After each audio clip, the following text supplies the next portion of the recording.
video from Colored and Confetti. Today's video, I will be showing you how to make a no-bake cheesecake. I wanted to make this video because this recipe is super easy, super simple, and super delicious. This recipe actually is from my sister. She's been making it for years, and whenever we have barbecues or cookouts, this is the recipe that people always request. They always, request that she make this cheesecake just because it is so good and so delicious. What makes this recipe so great is that it only requires 5 ingredients, and I'm using a stand mixer just because my handle on my hand mixer is broken, but it only requires 1 bowl and those 5 ingredients with a mixer. For this recipe, you will need a store-bought graham cracker crust, 2 packages of Philadelphia cream cheese softened at room temperature, 1 can of sweetened condensed milk, vanilla extract, and fresh lemon juice. Hopefully you will be able to give this recipe a try. I know I really enjoy this just because it is so simple and easy. A typical cheesecake requires baking in the oven and a significant amount of ingredients.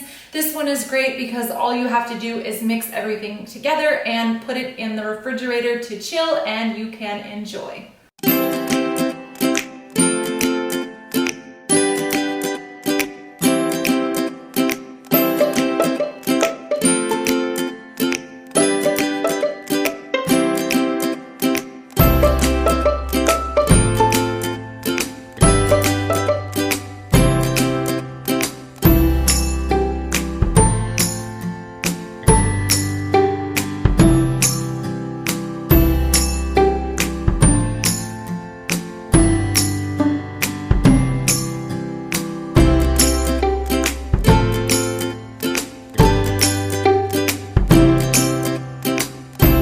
If you like today's topic, you can visit my blog, which will be linked in the description. Don't forget to like, subscribe, and hit the notification bell. Have a nice day.